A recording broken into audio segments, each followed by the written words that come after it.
Hey guys, Jippy with Bomb City Reptiles here, and I wanted to go over a topic that kind of came up on one of the boards that I was in, how to treat for mites. Now, when you're keeping a large variety of snakes or lizards, it's almost going to happen on at least once. You're going to get mites. It can come from substrates you bring in, it can come from rodents that you bring in, it can come from other reptiles that you bring in if you don't have a good quarantine. There's just a lot of ways that they can get into your collection. There's several different ways that you can take care of them and keep them, get them off of your snakes and treat them so that you just get rid of them. There are a couple of natural ways that you can do it, and then there are a couple of ways that involve chemicals.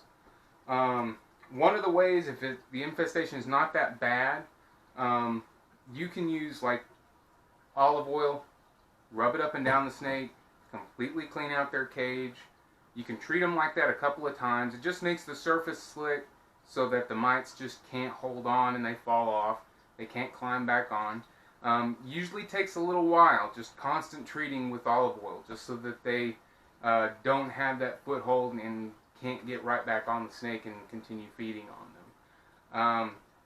The other natural way that I've seen, I think Nerd just put out a video, basically take a tub, fill it up with about an inch and a half of water, take the snake that has mites, put it in the water, let it drink its fill, usually a couple of hours. You take the snake out of the water, you add a little bit of Dawn dishwashing liquid to the water, get it nice and soapy, put the snake back in it, and then let the snake sit in the water. Sometimes I think that you can do it for up to 30 or to 36 hours. I don't necessarily like this one because I don't like leaving them in liquid that long, but it just makes it to where they're wet, it's soapy, the mites fall off of the snake into the soapy water, they drown, they can't get back on it because of the viscosity of the soap. And it's just an easy way. I mean, it's Dawn dishwashing liquid. They use it to clean oil off of, seagulls and stuff without harming them. There's not any real harmful chemicals in it. So that's just another naturalistic way that you can get rid of them. As far as the chemical ways of doing it, you can use reptile spray. This you can spray directly on the animal. You can clean their cage with it, and just know that when you're treating them with this, you can't do this to young snakes. Anything 12 weeks and younger, probably not a good idea. The other thing, probably not a good idea for any amphibians or anything like that. I mainly use this for snakes. I've never had a problem with my lizards getting mites or anything like that, but I could use this on them as well. It uses a couple of different active ingredients that are chemical based.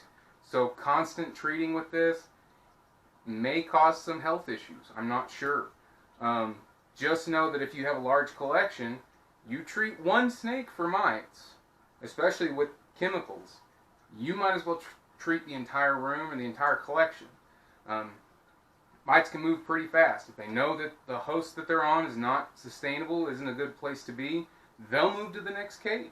They'll go to the next one, and you've got this vicious cycle of, chasing mites around the room. So usually if we notice anything like that, we treat the entire room. We clean every single one of their cages. We change out substrates completely. We wash water bowls in the sanitary, setting in the dishwasher. But that's kind of how it goes. They do offer stuff like Prevenamite.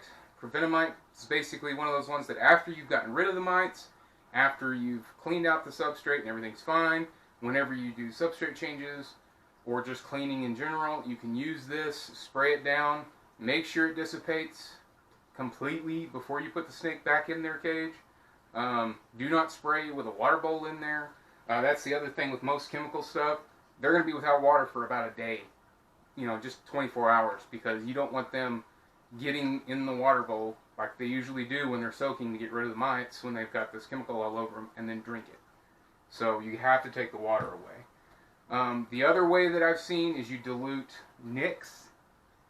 Nix is a chemical that's used to remove head lice from people. You can usually buy the concentrated solution at a Walgreens, a Walmart, CVS, anywhere like that. You dilute it 1 to 10 in some water. I dilute it a little more than that. You can spray it directly on the snake. Same, you get the water bowl out of their enclosure, change out their substrate. You might as well treat everybody in the room while you're at it, just so that the mites have nowhere to go. The best thing to do to prevent getting mites is know where your substrate's coming from. Know where your rats are coming from. And if you bring a new snake or a new reptile into the house, make sure you have a quarantine section. Somewhere that is not in the same room as the rest of your reptiles. You can monitor it, you can watch it. Is the new snake soaking all the time?